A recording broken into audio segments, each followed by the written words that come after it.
Hey everybody, this is Mandy here at the Rock and Roll Hall of Fame. Welcome to episode 3 of our Guest Sets series. I'm here with Katie, Sav, and Michael of the band The Accidentals. They are a indie slash folk slash progressive bluegrass slash Americana slash alternative slash country slash pop slash classical slash every style, including the kitchen sink band, who's getting ready to play outside on our PNC Live Rock Hall stage. We're really excited about that. They have created a great playlist for us that you can actually access on Spotify, so you can listen to it in its entirety. And we are just going to be chatting about a few of those songs today. Welcome, guys. We are so happy to have you here. That was a very long list, perhaps the longest list of genres that I've ever used to describe the style of a band. It's clearly really important to you that you explore different parts of rock history and beyond. Why has that been such a priority for you guys? I think that we've had a pretty wild evolution as a band. Savannah and I, we've been playing together for about 7 years. Michael's been playing drums with us for 4.5 years. And although Savannah and I play violin and cello, and we identify with the strings, we grew up kind of in a mishmash between the classical scene and the indie rock and the folk, and we had a lot of influences coming together. So we didn't really start down one path. We had kind of a lot of influences right from the get-go that kind of led us here and influenced our songwriting. That's great. That's great. And actually, the first track on your playlist is "Hey Jude." Oh yeah. Yeah. What a great track, right? Classic track that I'm sure everyone is familiar with by the Beatles. And I hear a lot of continuities between you and the Beatles, right? You have multiple songwriters in the band. You have such an importance placed on vocal harmonies. And as I was listening to your music, one thing that struck me actually is Michael's drumming and how much it reminds me of Ringo Starr's drumming. Because you really have a nuance to the way you play. You know exactly what part to put in what song. You don't just play a simple backbeat, but you kind of vary it, right? What the snare drum is doing. So was Ringo Starr an influence on you? Oh, I mean, totally. You can't be a drummer and not kind of love Ringo. You know, I mean, that was literally something that I've told myself in the studio before is like, you know, if I need to simplify something, I'm like, what would Ringo do? That's great. We should get t-shirts made. I would totally get t-shirts made. Wear one. That's great. Also, "Hey Jude" starts with that great, very sparse texture, right? With just vocals and piano. Hey Jude, do, do, do, do, do. And it kind of actually reminds me of your song "Crow's Feet" and how it starts with that sparse texture. And I believe, Sav, did your dad play piano on that track? He did, yeah. Actually, all sets of our parents are musicians. My dad and my mom were in the Nashville rock and R&B scene as I was growing up, and my dad used to play piano at the Grand Ole Opry. And so I kind of came from a little bit of that strange, mixed Nashville background, and then moved to Michigan when I was smaller. And yeah, my dad plays really amazing piano. He also plays electric guitar and saxophone, just a bunch of instruments. And he played on Crow's Feet, which was kind of a special thing because we actually recorded that live where Michael was in one room, I was in another, and then my dad was in the third room. We were all locked in eye contact, trying to make sure we were all on beat. So it's a good song. That's so cool. That's so cool. And I believe all of your dads are piano players, right? And all of your moms are singers? Does your dad count? I love him, but no. Oh, sorry, Ken. Piano. That's great. But you clearly all grew up in really musical families. So how did your parents' musical abilities or inabilities sort of affect your burgeoning musical selves? That's a good question. I think it kind of differs for all of us. My parents, let's see, my dad is a classical musician. And so when he was a teenager, he was like a huge classical snob. You know, he listened to only to classical, and he went through this evolution where now he'll listen to literally everything. And my mom comes from more of the Broadway musical, the jazz stuff, and so we listened to lots of soundtracks from movies and musicals, and we listened to jazz singers, Ella Fitzgerald and Blossom Dearie. But then my dad also someday I would walk into the living room and the Red Hot Chili Peppers would be playing, or Christina Aguilera. One thing that I loved was that it was never implied or suggested that I should pursue music. It was just something that I kind of picked up, mostly through our elementary public school system in Traverse City, Michigan. And it was kind of something that I decided to pick up, and then I eventually went back to my roots and picked up those influences. Yeah, and I kind of come from a similar place where there wasn't any pressure. It was more like something that just became apparent that I could try when the elementary school programs became a thing. Totally. And so actually my parents, when they saw that I had a passion for violin, they created a folk band for me to start improvising and soloing, and I was absolutely terrible. I can't believe they let me do that, but that really was the source of a lot of my growth and learning, was just sitting in with players around town, sitting in jazz workshops, or learning fiddle tunes from people who've been doing them their entire lives. And that was a really interesting background. But I didn't start playing other instruments or writing songs until I met Katie. And so having somebody else, too, who is challenging stereotypes, just kind of doing her own thing, that was really inspiring as well. Your parents inspired you to play drums? Oh, totally. I mean, well, so I got my first full drum kit when I was 4 years old. Wow. And it was a gift from my grandpa. He was actually a jazz musician back in the 50s and 60s that kind of played around the Detroit area. And so, I was playing pots and pans when I was 2, and, I destroyed a couple of kiddie drum sets, and then they finally got me a $100 Craigslist drum set, but it was great. And, I kind of grew up in a house where all kinds of music was listened to, where my mom would love, the Bee Gees and Barry Manilow, and my dad would have me listen to The Cure and Depeche Mode. And so it was kind of this, weird, intersection of music, and I kind of loved all of it. So, but yeah, started playing drums when I was 4, and picked up the guitar around middle school area, and yeah. That's great. That's great. You guys have such diverse musical backgrounds. It doesn't surprise me that you have such diverse musical styles that you draw on, and that really shows in this playlist. The fourth track on the playlist is "We Are Gonna Be Friends" by the White Stripes. Yeah. So actually, I think they're split up into 5s. So the first 5 songs are Katie's choices, the second 5 songs are my choices, and the third 5 songs are Michael's. Oh, so cool. That's more Katie. I can explain. Yeah. That song in particular kind of kept reappearing for me and Sav. We started as a duo, and we really cut our teeth playing long sets at local bars and breweries and coffee shops. And so we learned a lot of covers before we started writing songs. And I grew up I think all of us really loved Jack White and the White Stripes, especially that Detroit scene.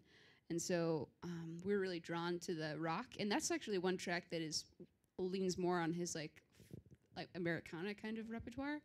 And so that song was one of the first ones that we worked up. Actually, I came over to rehearse at Savannah's house for a orchestra homework assignment. We barely knew each other at all. We were complete strangers because we were very introverted. And so I saw a guitar, I think it was your mom's guitar, lying in the corner, and I was like, hey, do you know this song by the White Stripes, We're Gonna Be Friends? And Savannah picked up a ukulele, and we started playing it together. Yeah. It's so beautifully cheesy. So cheesy. How we look back and hear that song. I was like, That's perfect. That's perfect, because I imagined in my mind that this song meant a lot to you guys as you became friends at school and formed a band at school. So now you have made my thoughts come true. Well, what's even weirder is when we also transferred to Interlochen Arts Academy. We used our first album as the audition to get into the singer-songwriter program. And I remember on the induction day, they show this little introductional video, and the song playing behind it was "We're Gonna Be Friends," and we were like, "Oh, okay, this is fate." Yeah. That's perfect. That's perfect. And you were in the first class of that major, right? Yeah. Yeah, that's pretty impressive. I mean, that's a great arts school, Interlochen. Yeah, yeah. Kate's parents work there. That helps. yeah, I've been hanging around there since I was a little kid. Nice. That's great. Well, speaking of Interlochen, it's in Michigan, and you guys are from Michigan. One of my favorite songs of yours is "Michigan Again," right? Yeah. Yeah, and there were actually a couple songs on the playlist that reminded me of that, particularly Sunrise by Norah Jones. Oh, wow. Right? Because she's talking about her experiences on tour. She's talking about the sort of different clock that you're on and what is sunrise when you have been up playing all night. Yeah. So I was thinking about songs, like Michigan and Again, and songs like Parking Lot that you write about performing and being on tour. So what's your process for writing a song like that? I mean, do you write it Totally. while you're on tour? Is it sort of cathartic? I think it changes every time. I try to keep a journal of pretty much everything we do because if I even don't write for a week, I've missed my opportunity because there's just so much that goes on. But so I keep this journal, and I also have pulled inspiration from just when I need to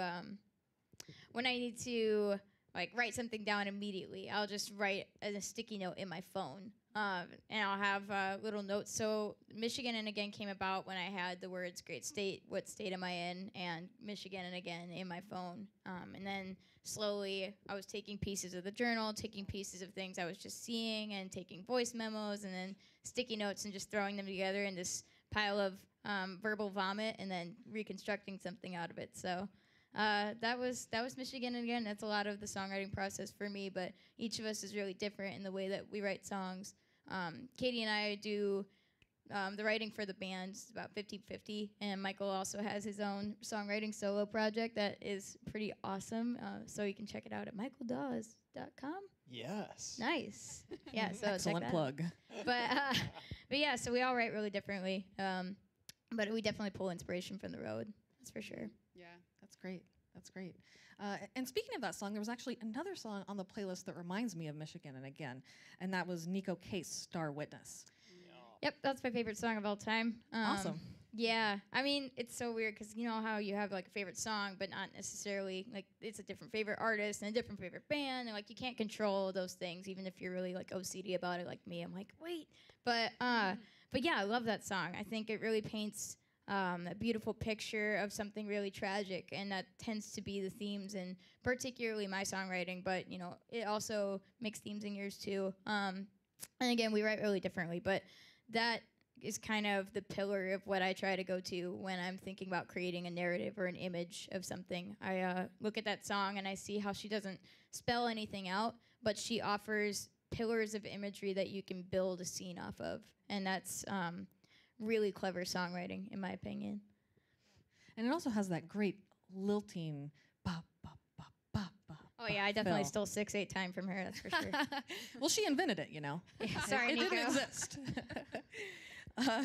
You talked about sort of writing about tragedy in lyrics, and there are a few songs on this playlist that have kind of deep and serious themes, Patrick Carroll's Separate Beds, Bon Iver, Perth. And they kind of remind me of some of your songs, like maybe Earthbound or like Chekhovs Gun. And I was wondering if you could talk about sort of the process of writing about something that's serious and something that personal, and how it affects your music, but also how it just affects your life and sense of self. Well, actually, what's strange about the two songs you just mentioned is those came from different places of trauma in my life, like a lot of suffering going on.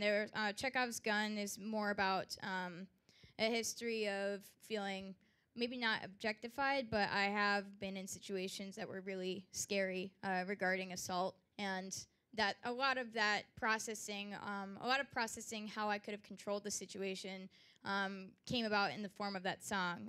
Chekhov's Gun is a literary device where you see a gun in the first act and you know it has to go off by the last. And I look at that like hindsight.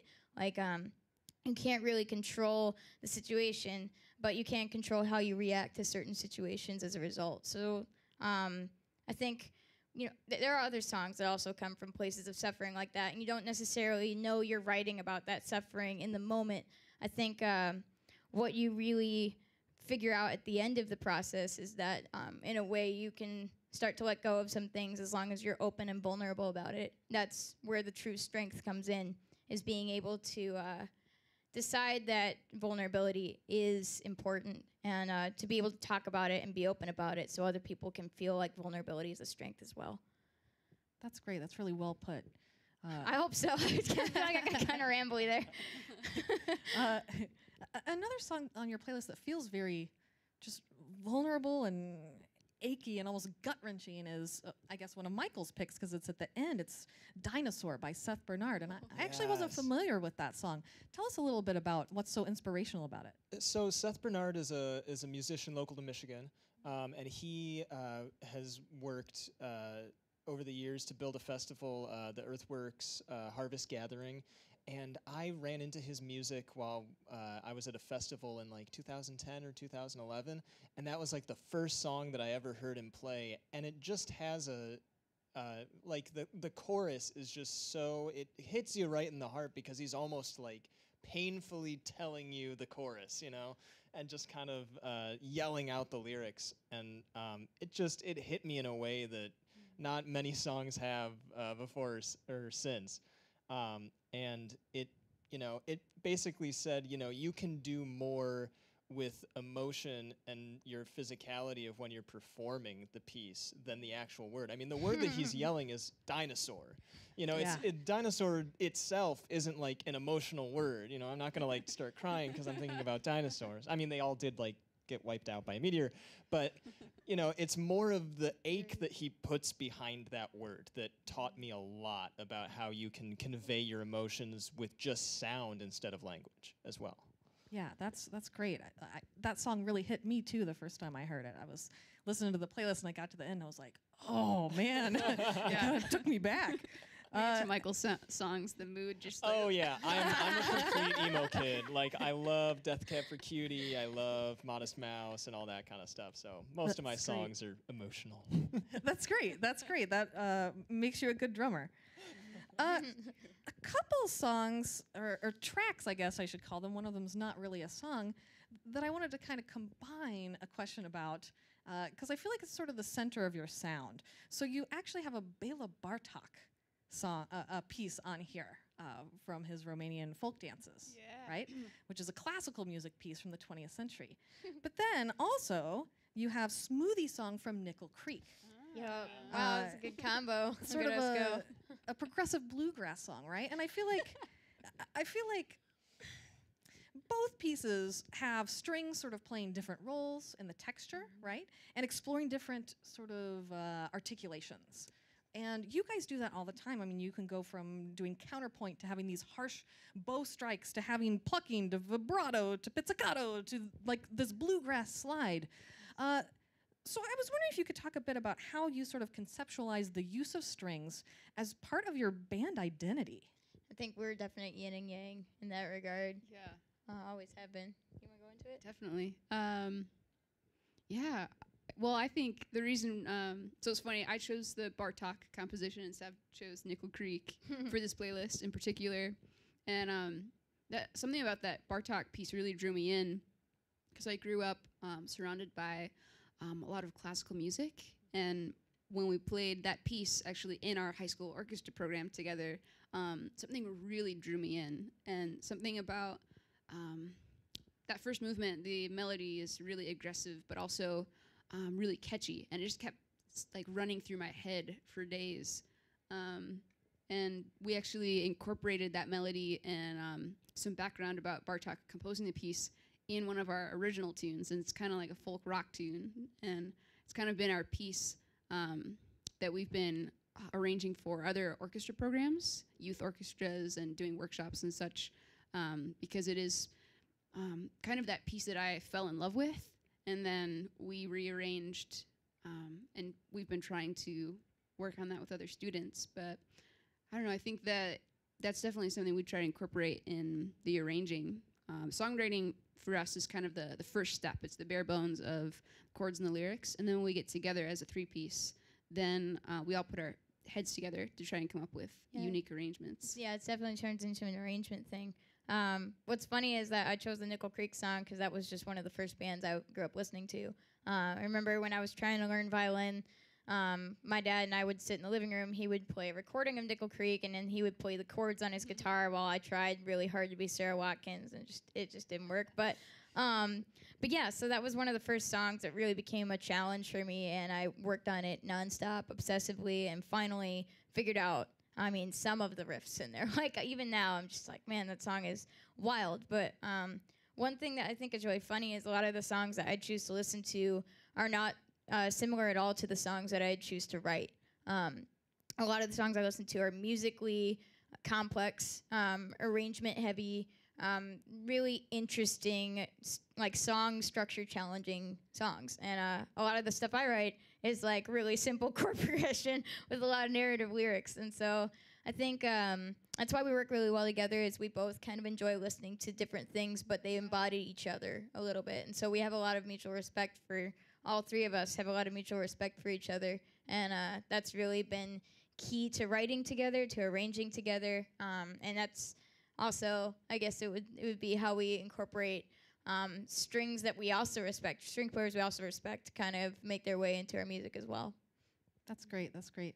Well, this is a great playlist. We didn't even get to Arcade Fire, Andrew Bird, Fleet Foxes, so much. But thank you guys so much for joining us today.